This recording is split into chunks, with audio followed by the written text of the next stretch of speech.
Cube Sunday morning.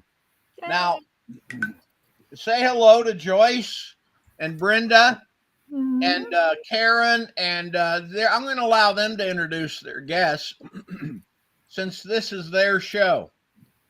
Now, this is the inaugural debut of Sunday Brunch. It's a lot like B Cube Sunday morning, except we're focusing in on this one on a little more variety. As no shock to you guys, I have I have second Sunday, which is me and oh boy, I should remember his name, but I can't. And then we have last Sunday, which is me and David Gerald and Jim Wright. And I realized this is a lot like a bunch of guys sitting around a table talking. And so I decided we needed to break it up. So welcome to the first Sunday brunch. And I'm going to get out of here and leave you guys to enjoy. Okay, so I guess this one was kind of my little promotion in getting started. So we're going to be talking about the genre of solar punk and hope punk with Susan K. Quinn and NRM Roshak. Sorry, Natalka. Also, but we're calling her Natalka because that's her name. So anyway, Susan K. Quinn is an environmental engineer, rocket scientist, turned speculative fiction author who now uses her PhD to invent cool stuff in books. Her works range from hope punk climate fiction to futuristic spec fic, with side trips into cyberpunk and steampunk romance. Her best-selling novels and short stories have been optioned for virtual reality, translated into German and French, and featured in several anthologies. Sue believes being cozy, gentle, healing is radical and disruptive. Her hope punk short fiction can be found in Dreamforge magazine and Grist's Imagine 2200 contest, and her Cli-Fi novel series, and all of her works can be found on her website, www.susankquinn.com. And then for Natalka. Natalka is a former analyst at Oracle and programmer for Harvard, and now writes about the intersections of science, technology, and myth with our loves, hopes, desires, and work. Their award-winning fiction has been published in 4 languages and has appeared in various anthologies and magazines, including Flash Fiction Online, Galaxy's SF, Daily Science Fiction, and Future Science Fiction Digest. They live in Ontario, Canada, with a small family and a loud cat. You can find more of Yay for kitties. You can find more of their work at http://nrmroshak.com. Okay, next. The introductions have been done. Yay. So, Karen, did you want to lead off with some kind of questions? Karen? Oh, you want me to introduce myself? Yes, you. Yeah. I'm really proud to be one of the co-hosts of the B Cube Sunday Brunch. And I'm one of the B Cube writers, which is how I got invited to this. And my background is I was a journalist for many years, and then I worked for Apple for 6 years, and I came very, very late to the field of writing science fiction. So, and I'm still learning, which is why I'm so interested in talking about solar punk and hope punk, because I don't think I understand them as well as I should. Okay. Over to you, Brenda.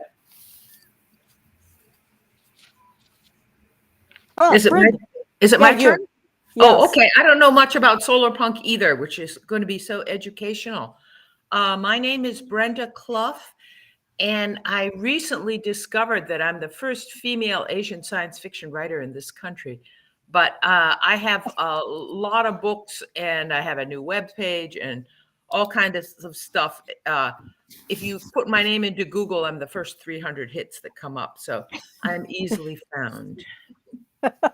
And I'm Joyce Reynolds Ward. Tend to write near future science fiction. My latest works have focused on agricultural technology and mind control and corporate soap opera, because what is a Joyce story without biobots and corporate soap opera? So you can like Brenda, my name is fairly unique. You might end up running into the other Joyce Reynolds, who is known for her archaeological writing. So if you start seeing archaeology, no, that's not me. I have interest in it, but I am not a pro at it. So, hey, maybe we should. Yeah, I've seen in the comments that there are some people who want to know what hope punk and solar punk are all about. So let's start with some definitions. Who wants to lead off, Natalka or Susan? I'll go first. Mostly because I want to tell Natalka that I'm super excited to be on this with her. Yay. I heard her talk at the Nebulas last November on this topic, and she was brilliant. So I'm very excited to have them here today. Susan, thank you so much for inviting me to be on this. I'm so excited to be here. Wow, I just was waiting for an opportunity. I'm like, oh, I can go ask Natalka to do this. Fantastic. So I wanted to just lead off with a actual definition from the dictionary, because in a lovely turn of events, hope punk was added to the dictionary in 2022. So I have an actual definition, and it is as follows.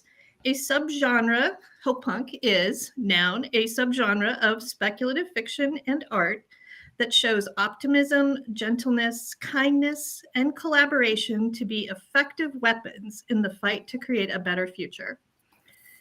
And I like it because it's tidy, but I also had a quote I wanted to share that is one of my favorite quotes about hope, because I think it gives a little bit more of the fight aspect to that. And this is from Václav Havel, who is the famous Czech statesman and dissident. He says, hope is not the same thing as optimism. It is not the conviction that something will turn out well, but the certainty that something makes sense to do regardless of how it turns out. And I think that speaks to a lot of the vibe that I feel when I write, of like, this is how things should go. Even if there's a struggle, there's a good way to engage in that struggle in a way that is less, I think, adaptive to the 21st century and also just life. And that telling new stories is really what hope punk and solar punk is about, because we're maladaptive right now and we need to adapt and become better at being humans, because we're not always very good at that. But Natalka, I'm very curious to hear what your definitional statements would be. Oh, Susan, I don't think I can beat the dictionary. So thank you for that. I didn't realize it was an official word in the dictionary, and that's amazing. I think when I was looking into this, I found the term came from Alexandra Rowland's Tumblr blog, when she was just kind of messing about saying, grimdark, we need hope punk. And the term really took off from there.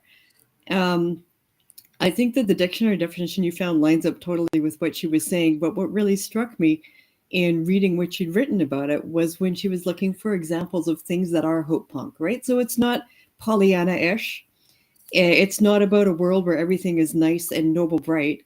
It's like there are problems and we can work together to fix them. And one of the examples she gave was Terry Pratchett's Discworld series, where it's far from a perfect world. And there are all sorts of people who have their selfish ends and are trying to use the technology of that universe, which is magic, for their own small, petty, selfish purposes. But we're working together and basically having that ineffable Terry Pratchett goodness of heart that you sort of feel through all of his books.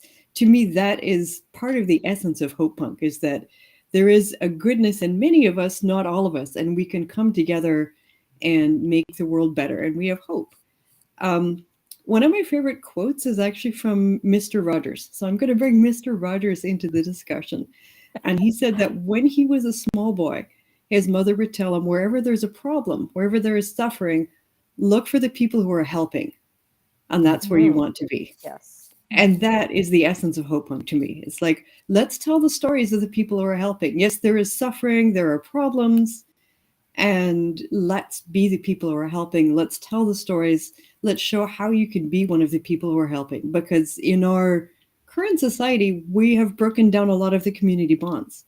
It's not always easy to see people helping. And it's not always easy to see how you can be one of those people.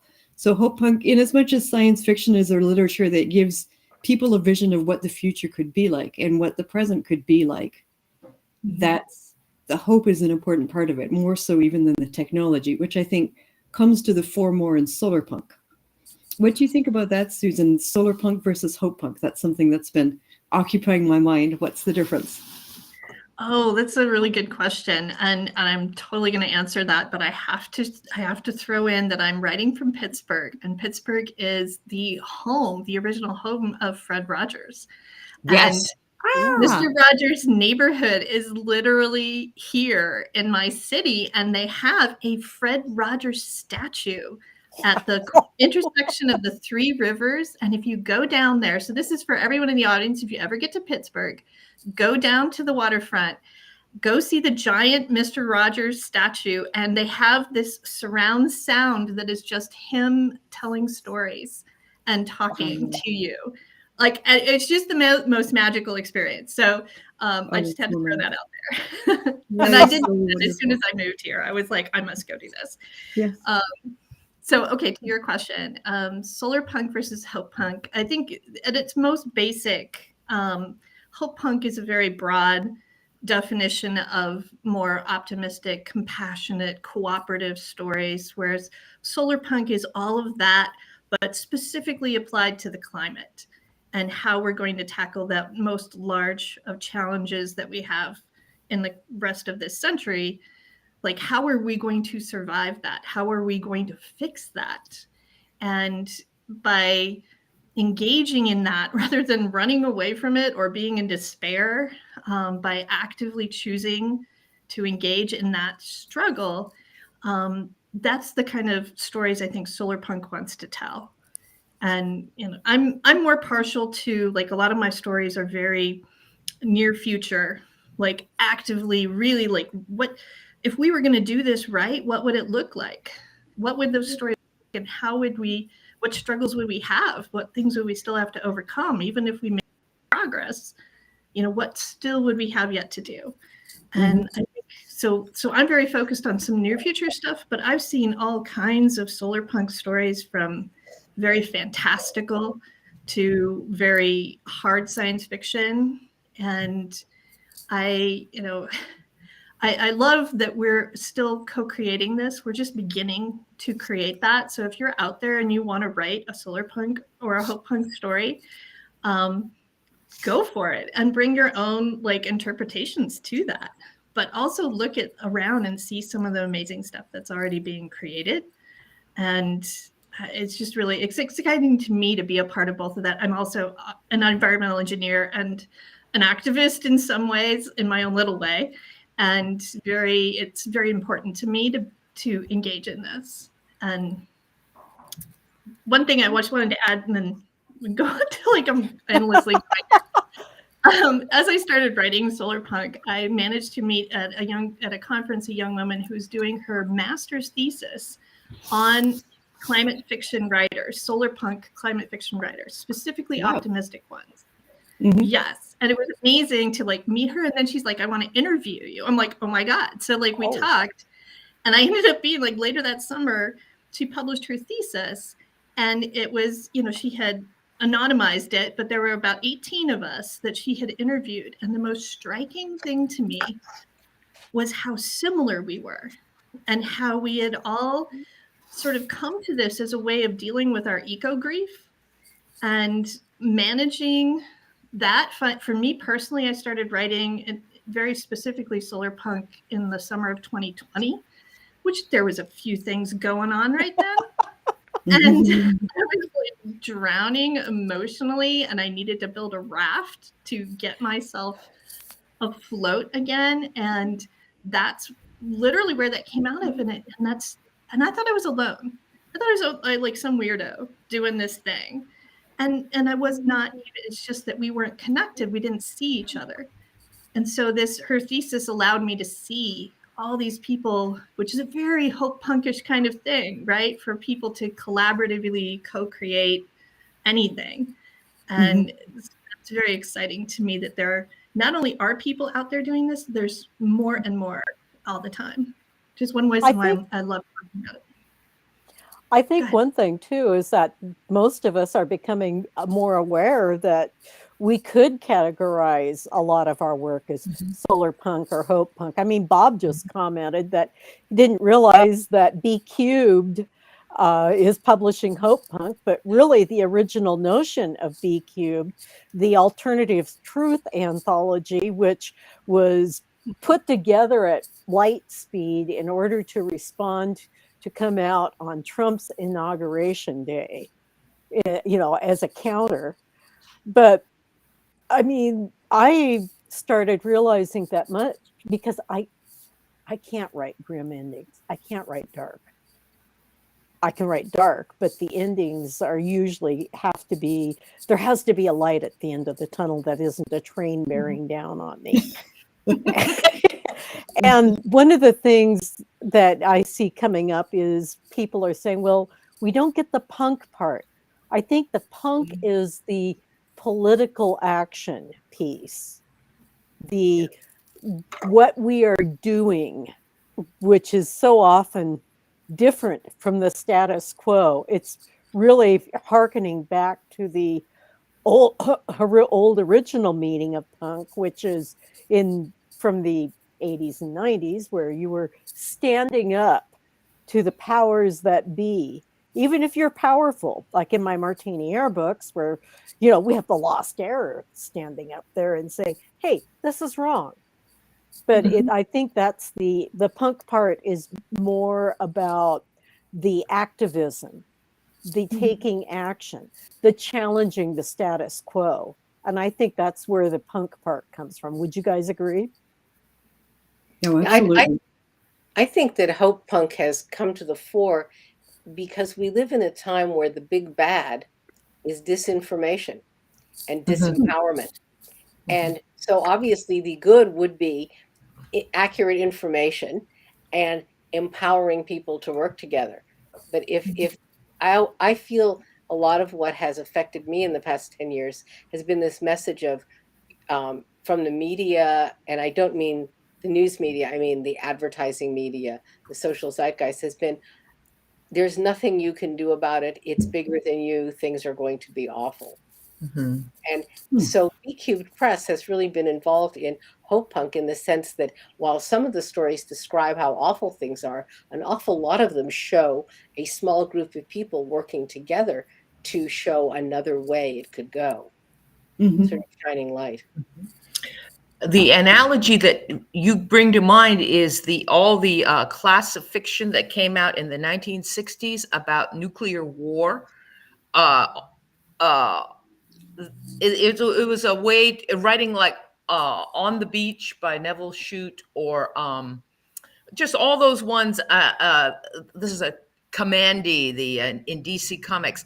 The idea that we had to somehow face the question of nuclear holocaust, which was very big in everybody's mind in the 50s and 60s, because we had to face it and deal with it somehow. It was the sort of the angst of the zeitgeist, the angst of that era. And so we're now having our angst of the era, and immediately the literature rises up to write about it and confront it, because that's what we do. I think one difference, Brenda, is I can't think of anything optimistic in the literature you're talking about. You know, like it was a warning. And I feel like the warnings have been sounded. That was sort of the nuclear thing was sort of the first major thing like that we've imaginatively constructed.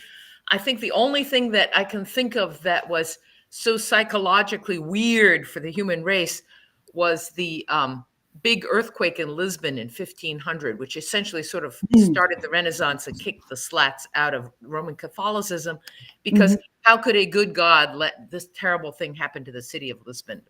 You could look it up. But what we're trying to do is to get an artistic grip on a situation that is scary and sort of existential. Yeah, and even the nuclear war fiction had its hopeful ones. There's always somebody going through Mad Max. Babylon. The idea that we can survive, and somehow there's gasoline, and we're going to zoom across the desert surviving. No, I was thinking more about the classics like Alas Babylon by Pat Frank, where that ended up being the making of the main character was, because until then he was just kind of Malaville, same thing. You had that kind of, guy kind of go, and then nuclear war happens and they snap out of it. And they snap out of it. Or even A Canticle for Leibowitz. Yes, that was that very ending. Everybody's going off to a different planet, but it closes with the vulture going, I am feeding very well. Yep. And it is, and the idea that even if you can contrive to completely make humanity extinct, life on this planet will survive. And, a future vulture civilization 10,000 years from now, maybe we'll do better. So but we're going to have to, we're trying to get a grip on it. And so this is sort of, these are the tools we have to grip.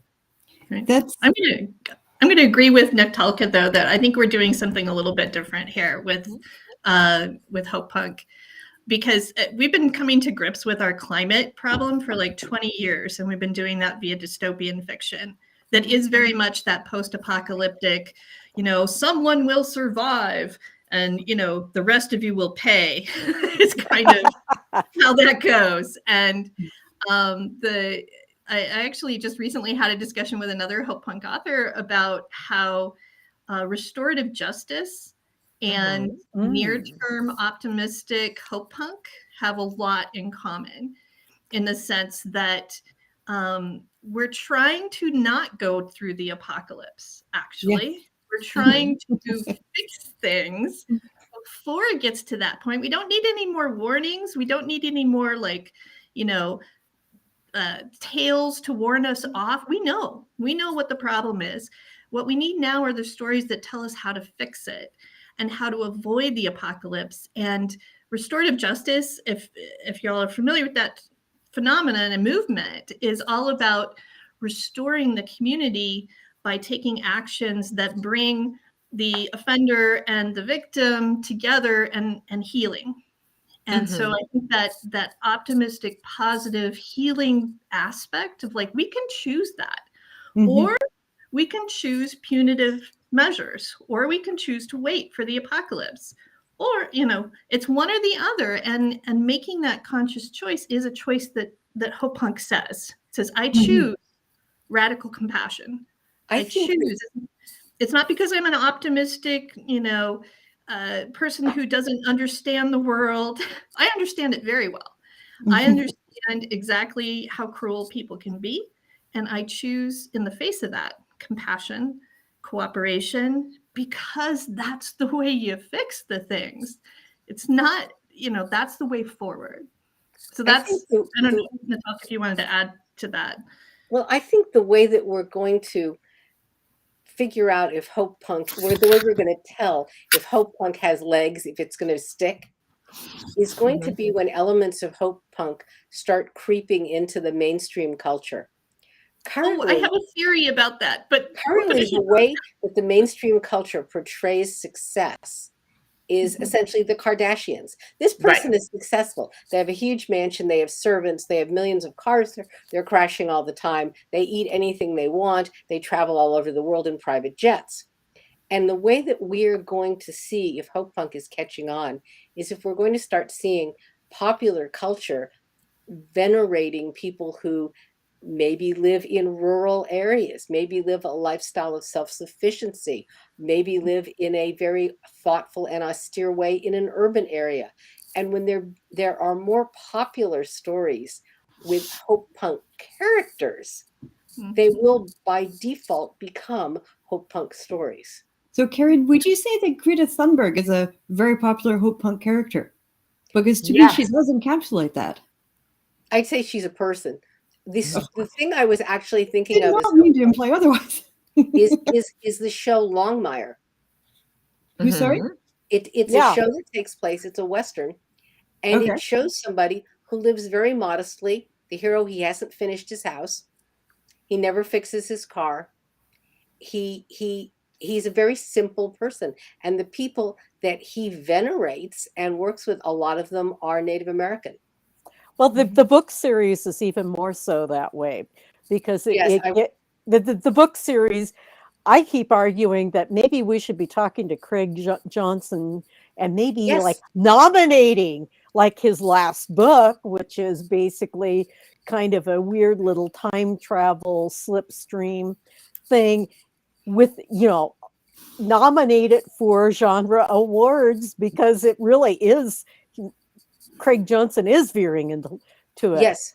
And But there are other, it's also really looking even into, it would be interesting to see if the romance genre begins to come up with heroines who are interested in people who live a simpler life and don't have, aren't driving around in an Aston Martin. We'll see. I have one for you right off the top of my head. Okay. Black romance writer, very well regarded, Beverly Jenkins. Yes. Yes, I was Beverly gonna say, Jenkins. I know several romance writers who are already writing eco activists as heroes, and they're always at the forefront of reflecting society. And I think what you're asking for, Karen, is actually already occurring in popular culture. We're not a monolith, but it's definitely happening. I think the ethics start to be important to people a lot.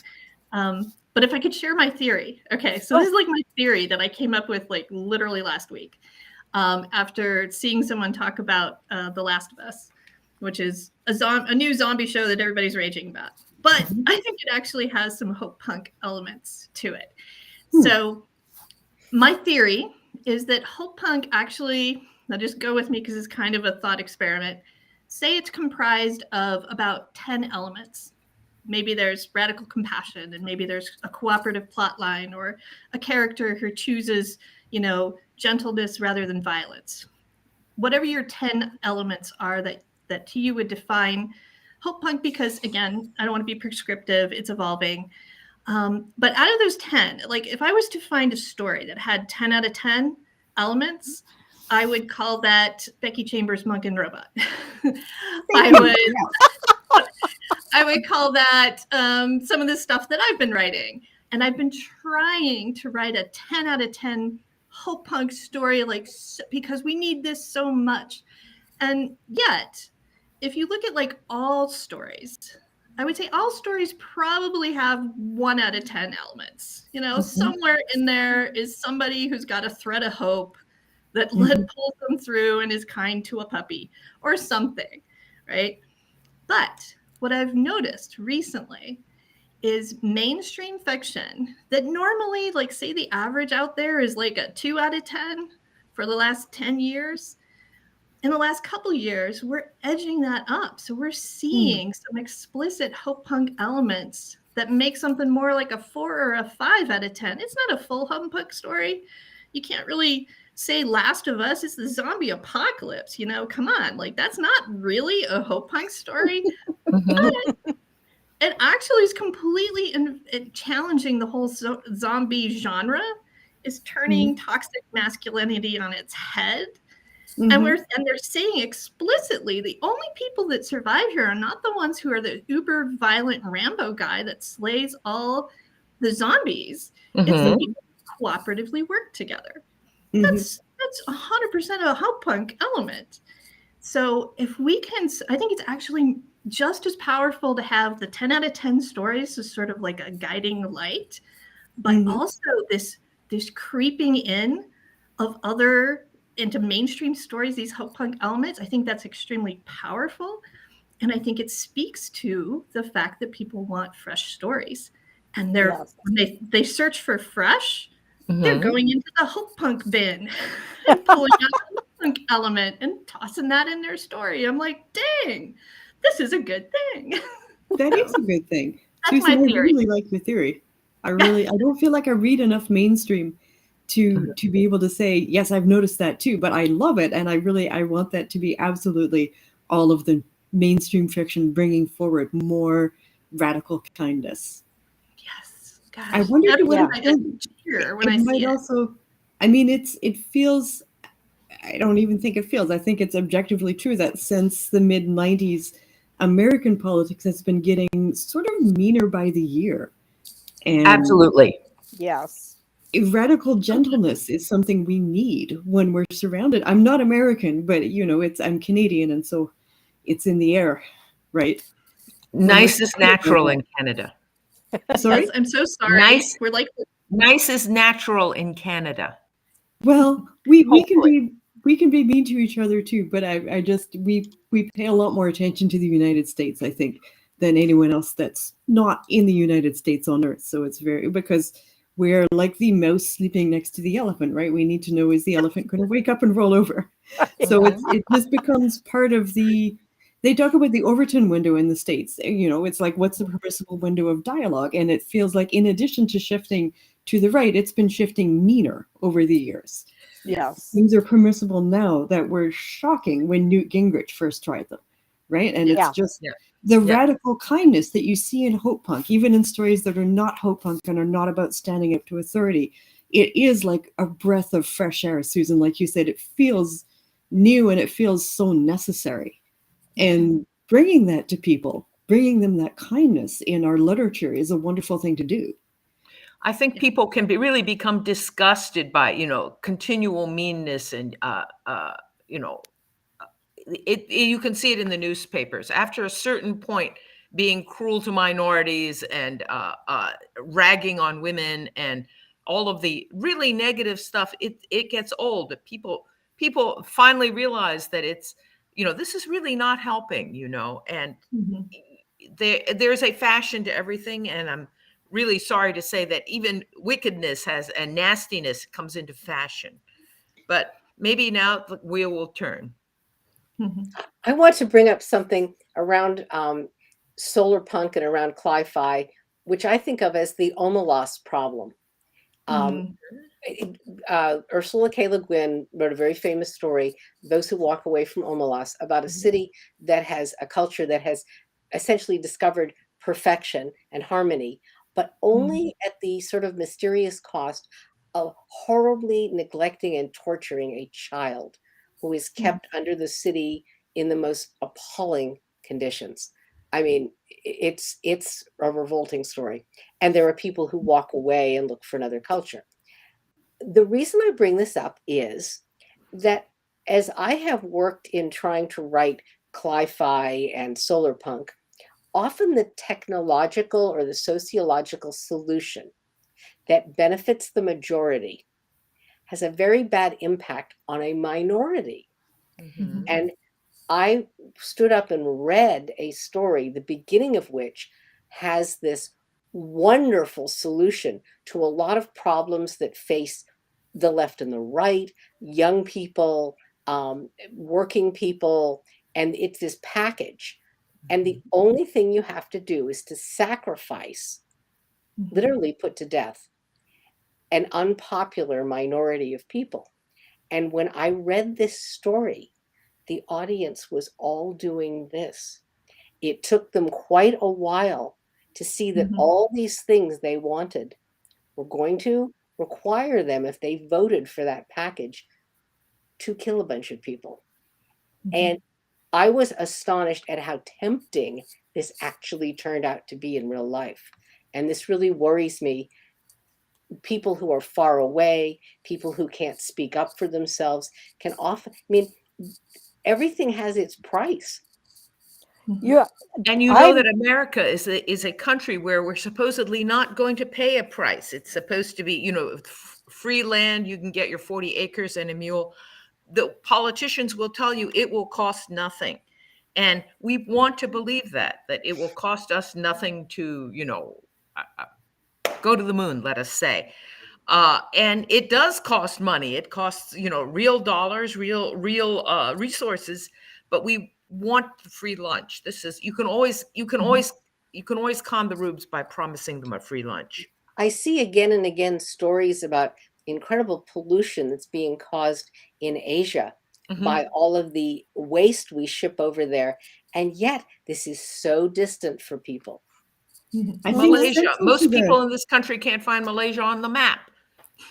that is true. I think central to the climate crisis is the externalizing the costs, right, Karen? So we have been doing this as a culture for I don't know how many decades, that we don't have to pay all the costs. Manufacturers don't have to pay the costs of disposing of their garbage. Environmental regulations have been weakened or they're allowed to be ignored.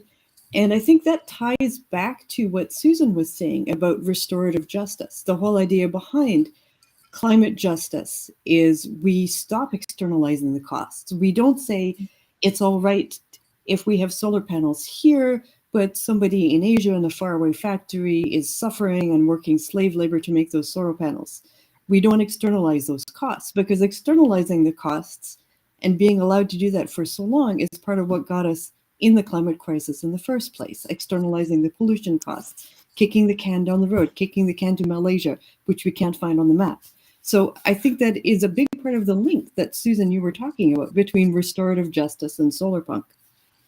I would also toss out that the flip side of solar punk is eco-fascism, because I haven't been on the brink of, or I've been on the edge of some of the very active environmental activists in the past.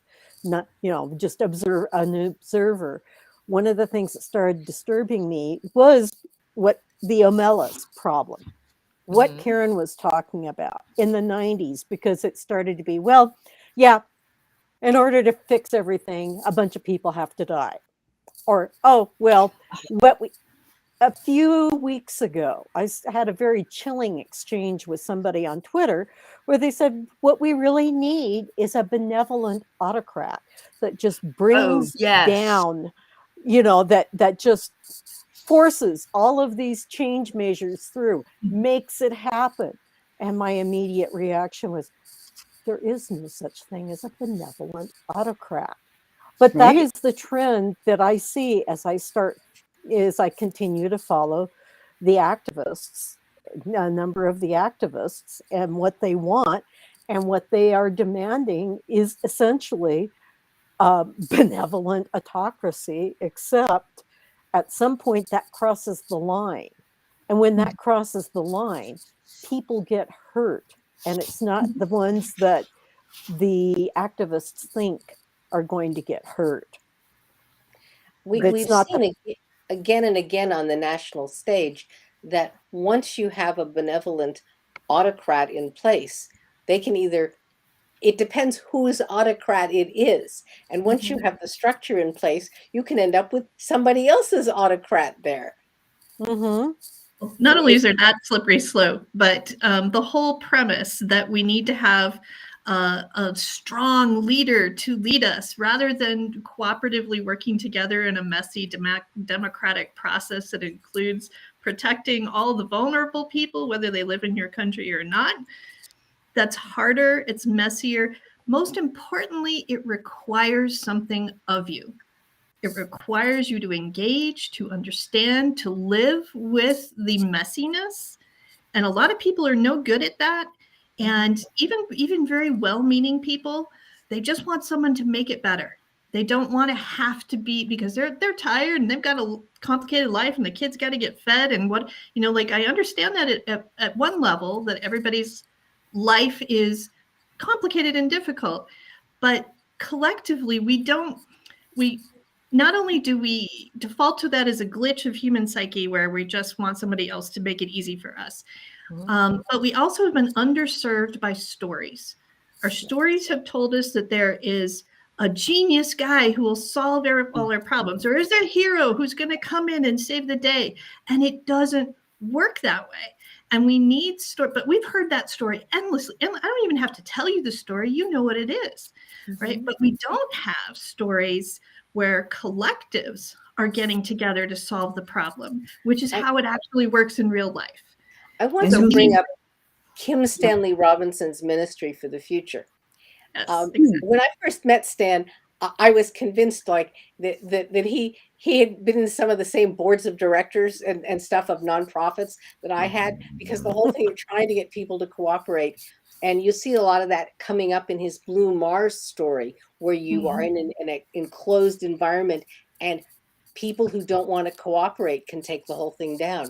What I found fascinating about Ministry of the Future was not so much what was in it as what was not in it. And what you have is a bunch of leaders from around the world gathering in Switzerland to try to address horrific climate problems. Things have gotten very bad. And my recollection of the book is that the United States played almost no role in the international consortium. We are now in a time where climate is a mess, and the United States as a world leader has become utterly marginal because they've done nothing. Not And only I was done nothing, but actively obstructed. I was relieved that we weren't involved, because I had more hope if we weren't. And that's a really sad thing to say about your country. It is, but I find Stan, like, if anyone has a chance to hear Stan speak, my gosh, take it. Because he is such an inspiring person. And I think he does believe very strongly in the power of those cooperative, collective, even nonprofit governmental organizations. Like, he very, very strongly believes that's how it will happen. And when I just recently heard him speak at a book club, he made the point again that the future will be messy. It's not going to be perfect, first of all, because we're stuck in capitalism and we have to claw our way out of at least some form of that that's better than what we have now. Because we have 400 countries with all different histories and all different situations that will need to be addressing individually. We have, 8 billion people, 7 billion, I don't know how many billions of people we have on the planet who are going to construct different solutions to the problem. So it's going to be a messy collective thing. However, if we have some stories out there, and this was also Stan's point, he was making the point that utopias, dystopias don't really serve us anymore. We've sort of run their course, and there's not as much you can do with that operationally to help people. But with utopias, even if it's a far-flung, fantastical one, or if it's a near-term, very practical solutions, it's giving you some tools. And all the peoples of the world are going to use those tools maybe in different ways. And some of us will collaborate, some of us will fight it. It's going to be messy, but the only way forward is to at least head in the right direction. And I think he comes off as utopian just for believing that much. Kind of funny. And it's especially funny because that's how we have survived until now. If you look at us as a species, we are a cooperative social species. We can't cross the street without being a cooperative social species. So the whole premise that we can't work together is simply factually incorrect. We work together every day at extremely complex scales. We can just do more of that and get better at it. Sorry, go ahead, Joyce. No, go ahead. I was just going to say, I want to tie that into what Karen opened with, talking about the misinformation and the sense of hopelessness, because we do work together. It's not necessarily in the interests of people who are happy with the way things are going for us to work together to change things. And I feel like disinformation has become, we know that a good deal of disinformation has been funded by a small number of, let's say, well-funded political groups with well-funded billionaires that are quite happy to continue, extracting every drop of oil from the ground and burning all the coal and so on. And we have a disinformation problem, but we also have a pushing people apart on purpose problem. We can work together, but we can also be pitted against each other. Yes, absolutely. And I think that this is the first era where we have an underground way to fight that. We can get on our, news groups and our Zoom meetings and so on, and pointed that out. For the first time, total media control is not possible. Mm-hmm. And that's a very hopeful sign. We can come up from the bottom, in other words, rather than the whole great man theory is really, really old. And a lot of Thomas Carlyle is the one that comes to mind, who has insisted that the salvation of Europe was going to be some great man, probably a German, who would save us from our chaos. And then after the 20th century, no one reads Carlyle anymore for good reason. Yeah, the great German man didn't work out so well. Yeah, so I realized that I've been writing a hope punk heroine. I've been writing Victorian thrillers about a woman who is essentially trying to get the world together and straighten it out. And because women in the 19th century could never come through and be the great man and come down and fix everything, she has to work it from the bottom. And so sort of what you're doing. And it has been a yearning in the human race for a really long time. Yeah, to have a mommy or a daddy come and fix things. Yeah, but also the realization that it's not going to happen. I think that you might even grind that all the way back into the Bible, where where Jesus is on record saying things like, "It's in you. You guys have to do it." And there is a sense that everyone sort of really realized that the Spirit is in you. You have to do it. It's not going to come through from somebody waving a wand from on high. Right. Yeah. And if you want to know where the punk and hope punk is, it's that. It's telling the story of people coming together, because there's nothing more radical and disruptive than people actually working together. And that's why we call it naive and simplistic and have all of our disparaging terms for it, because our society has this relentless message that no, don't work together. That's not the way to fix things. Let this large man do it with a TV station or a TV show, and he is going to fix everything. He said he would. Yeah. I also wanted to plug The Heroine's Journey by Gail Carriger, which is a rebuttal to, not even just a rebuttal to the hero's journey, but it's a reformulation of civilization building stories, where the heroine builds civilization, gathers her team, working collectively, not seeking revenge, trying to do restorative justice. All of those great things that we've been talking about are just part of the DNA of Heroine's Journey as Gail describes it. So anyone writing hope punk really needs to read her book. I will read that. Yes. And while we're saying, have you read this? Have you guys read Malka Older's Infomocracy? It came out the same year, 2016, that Trump was elected, so a bit older than what we've been talking about. But it is kind of like hope punk, but for electoral mechanisms. Like, it's really technical, and it's frankly an exhausting read, or at least I found it exhausting. But in terms of sort of setting out one way things could go differently, and we could have a different structure, and we can work together. It's very much worth a read. Yeah, Joyce, I mean, one of something earlier. Sorry. Oh, well, actually, we're past that, but I was going to kind of build on that. You can see that in different models of as a former political activist and former political scientist, you can see disputing models of organization. You have the one where you're working from the top down, which is unfortunately the mode that the left has chosen ever since Reagan, which is that we aren't going to worry about community organizing. We're going to get the perfect big man to fix it. Well, that's been the left's problem for the last 40 plus years as an organizer. Even back in 1980, I was saying, you have to start at the bottom. You have to organize from the bottom up. And Joyce, I spent the 80s and the 90s saying this to people. that And I was would get, about oh, well, you're just a brownie. Because I wasn't. The 80s and the 90s were when the unions really fell apart, though. And they really Right. fell apart because of corruption at the top. I was a newspaper reporter and I covered unions, and they were fat and they were authoritative, and I was treated with contempt and spat upon by union leaders who said they could control thousands of people and tell them how to vote. Guess what? Pretty soon there weren't thousands of people and there weren't unions. Right. The newspapers had the same problem. The newspapers thought they could sway public opinion. Pretty soon there were no newspapers left. Right. I mean, I was involved with a group of organizers that took Saul Alinsky fairly seriously and focused on grassroots organizing.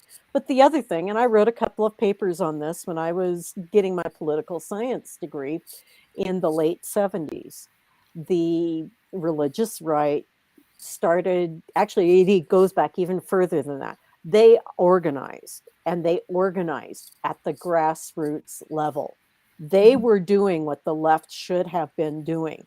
What we see now is the fruit of all of that. You know, yeah, the moral majority fell apart, but they had a successor. There was always a successor. They organized. They took over the Republican Central Committees. Back in the 90s, I was a Democratic State Central Committee person for Oregon. I knew I was good friends with my Republican counterpart. We would meet up at Oricon every year and start comparing notes. This is what my party organization is saying. In the late 90s, he was freaked out. He said, the religious crowd is taking over the party. They are pulling it hard right. It is dangerous. It is scary. And I kept trying to tell people that, and they're going, it's all in your head, Joycey girl. It's all, you're just, nah. Well, there's a super amount of misogyny back then too. So I'm sure that's part of it. Oh, I'm positive that was a part of it, but it was also just part of the whole thing is, no, we can organize from the top down, da. And they did not prioritize working, or if they did, they wanted to monetize it. They did. There was the Canva, the whole thing back in the 80s and 90s where you sent young people out to canvass door to door, raising money for organizations, and it was sketchy. It is sketchy. I want to ask, can hope punk and solar punk fiction help out by modeling characters that know how to work collaboratively and compromise? We are not trained in this country to compromise. And the right has come to a lot of power by focusing on some key issues and essentially compromising as long as you are with them on those couple of issues. Whereas the left, you get, but if you don't go with every single thing I care about, I won't vote for you.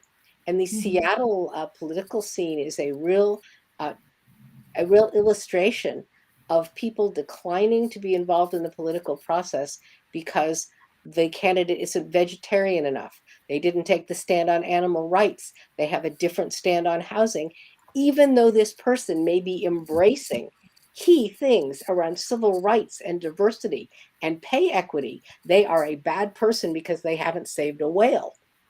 And this has really destroyed the left's not the left, but the left's effectiveness in Seattle, where the ground game is pathetic. Yeah. No, absolutely. Hope punk and solar punk, at least, and I want to hear what Natalka says about this too. But I would say that's a key part.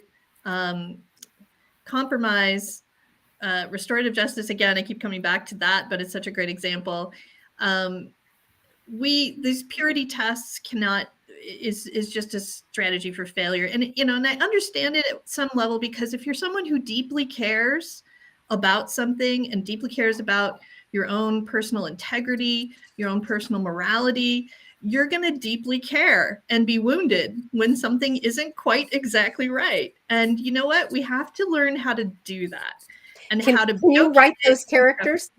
I absolutely just finished writing one this week in the fourth book of a series, and my main character She is such a heroine because she is all about compromise. She is not about revenge. She is not about retribution. And sure, there's some things that don't sit right with her, but she's like, it doesn't matter because the important things have happened. So yeah, absolutely. I write those characters very intentionally. Natalka, what do you think? Sorry. Go ahead. I write short fiction, so there is much less space for the kind of like Kim Stanley Robinson-esque or Malcolm Alder like giant showing the process of 50, 20, even 10 people all working together to get to a goal in short fiction. So I've tended to focus more on individual action and how that can fit into a larger picture, how one act of kindness, one thing that you do can fit into a larger picture and make a difference. It's much smaller scale and much easier, because writing 50 character arcs and writing 50 people with their own individual goals who also come together for a greater goal is incredibly hard. Like Susan, you were saying earlier that community work is seen as naive and simplistic, and from a writing point of view, it's the complete opposite. You know, writing the great man or the great woman is so much easier. And following the great man or the great woman is so much easier. And there's a whole literary tradition of doing it that makes it easier. Very much so. Very much so. Yes, exactly. I actually am looking We need to wind things up. Okay. Well, I'm going to throw out my one thing real quick that to that point, I'm putting together a group of Hope Punk and Solar Punk authors because I feel like we need to support each other in the craft and addressing questions exactly like that. Like, how do we translate these stories into the page, either in short form or in a novel? And, you know, just talking about the craft when you're creating new stories is incredibly important. So I hope, Natalka, that, you know, I'll send you an invitation if you're interested, and y'all let me know, you know, other Hope Punk, because we need to find each other. And also it's like the Hope Punk thing to do is to work together. So it is. Yeah. It is. Send me an invite too, Susan. Yeah, me too. Yes. Sign us all up. And as you were saying, Karen, we need practice organizing, right? We need practice organizing each other, and that experience is best lived. Yep.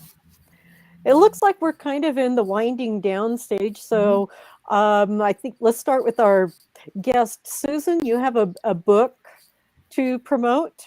I do have a book. This is the first book of that series that I was just talking about, When You Had Power. It's a 4-book Hope Punk climate fiction series. I've just finally finished the 4th book. It's in edits and will be coming out hopefully this month.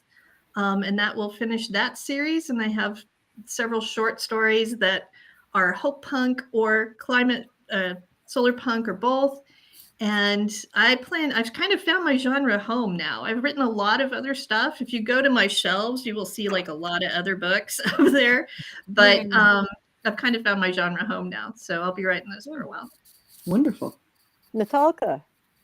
I don't have a book. As I said, I mostly write short fiction, although I'm currently working on a middle grade book, which is not Hope Punk. It's got talking cats and a magic ring and all sorts of fun things like that. Tons of fun. But I have been working on helping to put together a charity anthology to raise funds for humanitarian relief in Ukraine. So I suppose, you know, watch this space, and eventually in the fullness of time, I hope that that'll be on my Facebook. Okay. Brenda, Karen, do you guys have anything? I want to recommend that if people want to look into the Terry Pratchett books we mentioned at the beginning, the most interesting one that he has about the nature of justice and humans in an imperfect world, I think, is Night Watch. And I recommend that really highly. Yes, that's a very good book. It really is. Brenda? Really is.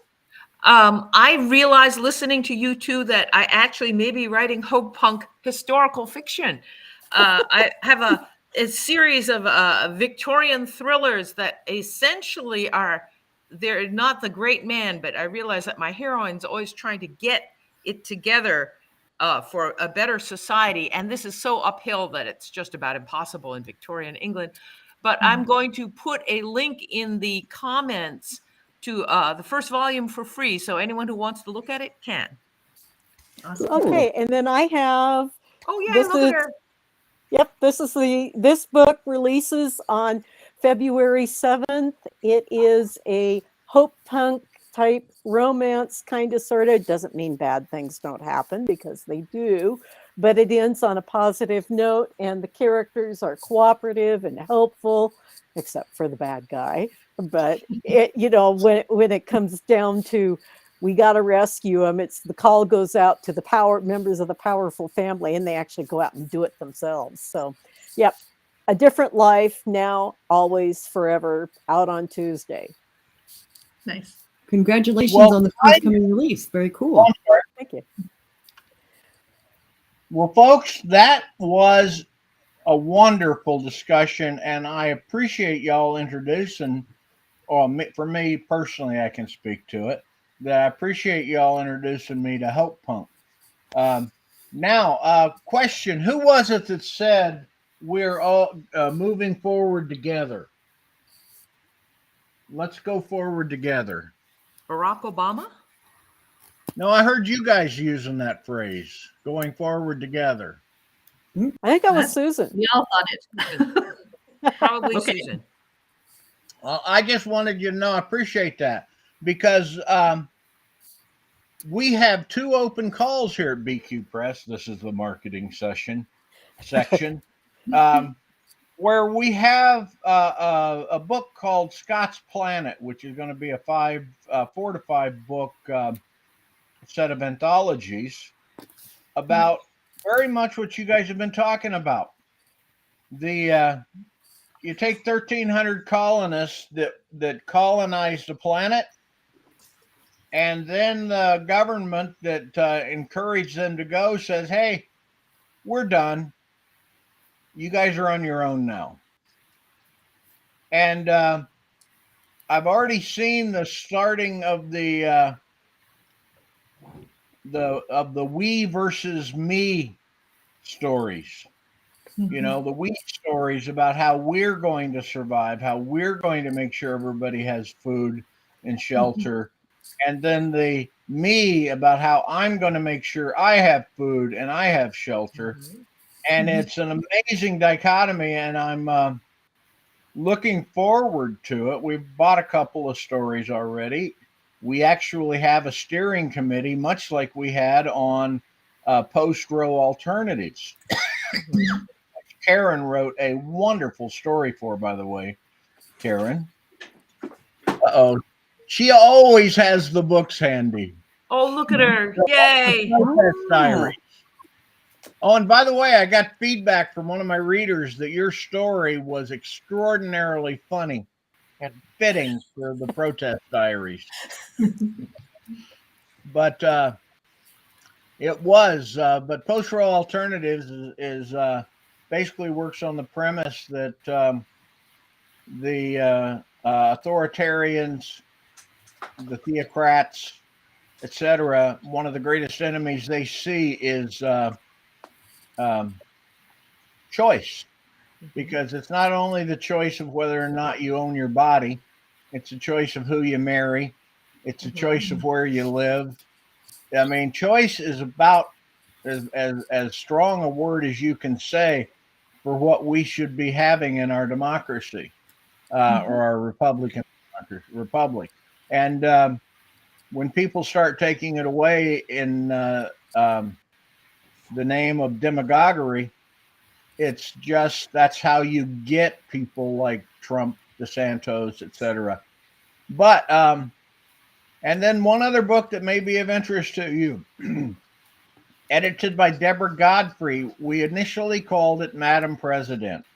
It is the concept of women in power and how they impact the worlds that they live in, and how it impacts society. Well, we found out that title was a little, made people think that the woman had to be not in power, but the president. And so we're revamping it, but the call's still open over it being about how women in power change the world they live in. And Deborah Godfrey is the editor of that. She's a fantastic editor. Every book she's touched has hit bestseller for us. and it's an amazing book. But that said, I thank you guys for coming. Thank you for educating me. Thank you for the wonderfully interactive and collaborative nature of the program you did today. It is a pleasure. Um, I heard, I'll just tell you, people didn't interrupt each other. People talked, people listened. Um, and it's just very good.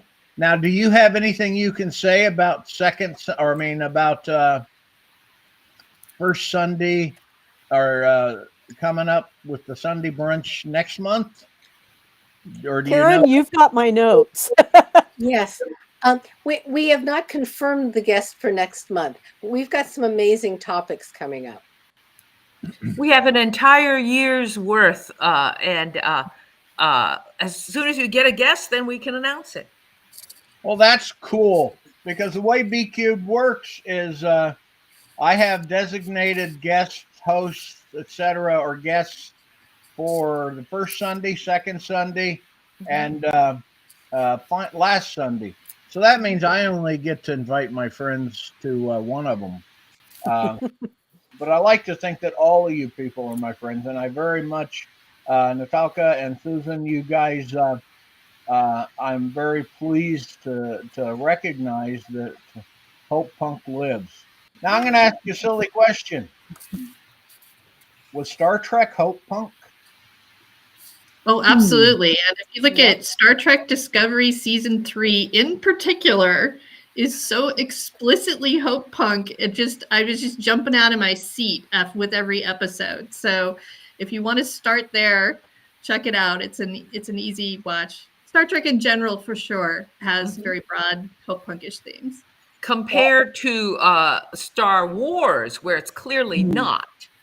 No. Or Yeah. Yeah, because now another question for you. I'm sorry. I sat through the whole thing, and then I was sitting here thinking and listening to you guys. Redemption. Where does redemption fit in Hope Punk? You know that redemption usually is something offered from on high. It's theological. God gives you redemption. You know what I mean? It's to achieve it from below. You may not call it that. I don't believe. I do. What about self-forgiveness? Because I think Susan brought up Monk and Robot. And a big theme in the Monk and Robot series is self-acceptance and self-forgiveness. That's more like redemption from within. And I think that's definitely part of Hope Punk. Yeah. I think you're right to a degree. I mean, terminology aside, I like that definition because as Karen, who's been with us since the beginning, 25 books and 6 years, recognizes that there's two things B Cube Press likes. We like humor and we like redemption. And so I hope some of you guys look around and say, I could write a story for Madam President. Or to the masses watching, I hope that they could find themselves into writing a story for that or into Scott's Planet, all of you guys too. Because bluntly, I could use a few more female voices in Scott's Planet. I mean, it's not like we don't have any, but most of our books are roughly 50-50, if not 60-40 female.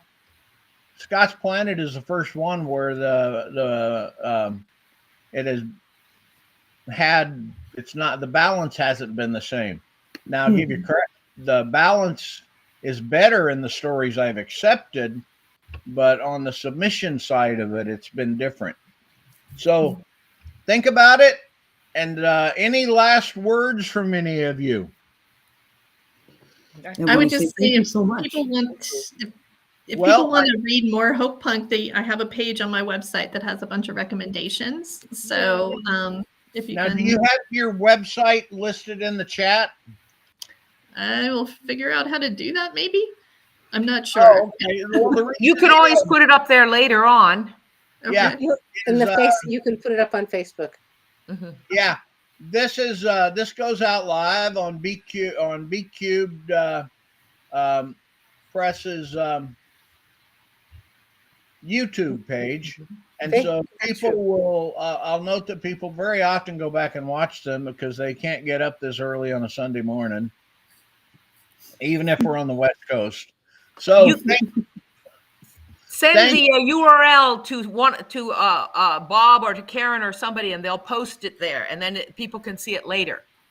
Okay, that sounds like a fun time. And also invite all of you to go set in on the BQ project page. That's where we talk about upcoming events. That's where we talk about things. You can post that. There's the BQ Press is a page, and BQ Project page is a group. Real confusing. But feel free to go out to BQ Press and post your URLs. I believe in promoting each other, and so go promote yourselves there. It's not out of hand. It's not inappropriate. And so all of you folks, I hope that you come back again. Bye-bye. Well, Bye-bye. cool. Thank you so much. Thanks, Bye-bye. everybody.